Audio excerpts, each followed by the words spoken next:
చంద్రమూర్తి గారికి, చూస్తున్న వ్యూయర్స్ అందరూ కూడా మీ ద్వారా నమస్కారాలు తెలియజేస్తా ఉన్నాను.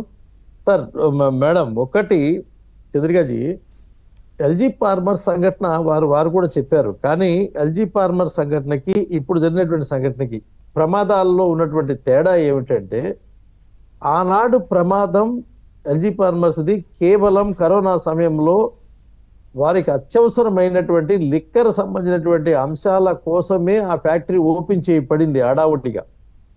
కేవలం ప్రభుత్వం చేసినటువంటి తప్పిదం వల్ల జరిగినటువంటి ప్రమాదం ఆనాటిది.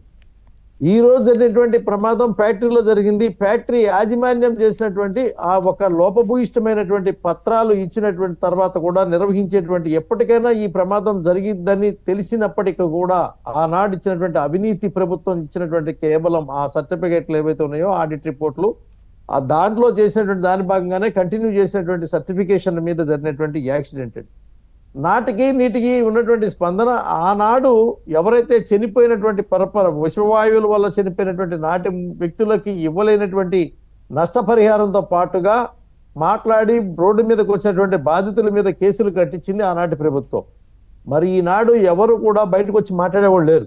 కానీ ఇక్కడ ఏంటంటే రెండు రకాలండి. ఫ్యాక్టరీ బాధితులను మాత్రమే పలకరించడం కోసం వెళ్ళి ప్రగల్భాలు పలికి, ఆ పలికినటువంటి మాటలు ఏవైతే ఉన్నాయో అవి కొంచెం జుగుప్సాకరంగా ఉన్నటువంటి పరిస్థితి. ఒక ప్రతిపక్ష నాయకుడు ప్రజల దగ్గరికి వెళ్ళి మాట్లాడాల్సినటువంటి యాత్ర ఆయన మర్చిపోయాడు. ఎప్పుడు అంత మైండ్ ఆబ్సెంట్ లోకి వచ్చేటువంటి సిచ్యువేషన్ లోకి వచ్చేటువంటి షాక్ తగిలింది కదా. మీరు అన్నట్టుగానే కూటమి దెబ్బకి తగలాల్సిన దగ్గర తగిలింది, దాంతో మైండ్ కాస్త బ్లౌమ్ అయిపోయింది. ఆ దెబ్బకి ఏమైందో ఏం పరిస్థితి లేదు. ఇప్పుడు ఆ విషాదం దగ్గర నవ్వాల్సి వస్తుంది, నవ్వు దగ్గర విషాదం పెట్టాల్సి వస్తూ ఉంది. పలకరించాల్సిన దగ్గర భుజం మీద చేయటం పోయి నెత్తి మీద చేసి పలకరించాల్సిన పరిస్థితి, ఆశీర్వాదం ఇవ్వాల్సినటువంటి పరిస్థితి వచ్చింది.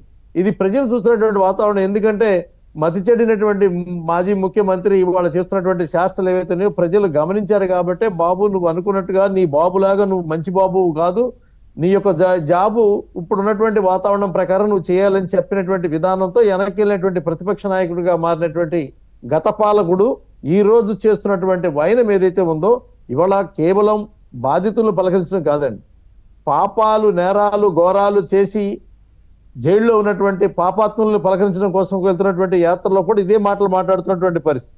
గెలిపించినటువంటి పులివెందుల ప్రజలు అసెంబ్లీకి వెళ్ళి ఏదో కాసి 4 ప్రజలకు సంబంధించినటువంటి అంశాలు మాట్లాడవయ్యా మహాప్రభు అని పంపిస్తే, అసెంబ్లీకి ప్లకార్డులు పట్టుకొని బయలుదేరి గత ప్రభుత్వంలో ఆమోదించినటువంటి అంశాలని నేను ఇప్పుడు ప్రతిపక్ష నాయకుడిగా ఉన్నాడు కాబట్టి ఆమోదించాలనేటువంటి ఆ ఉత్సాహంతో వెళ్ళినటువంటి అడ్డగించినటువంటి పోలీసుల్ని, మసూదన్ రావు నీ సంగతి తేలుస్తా అని చెప్పి హెచ్చరించినటువంటి ఆంధ్ర ప్రజలు చూశారండి.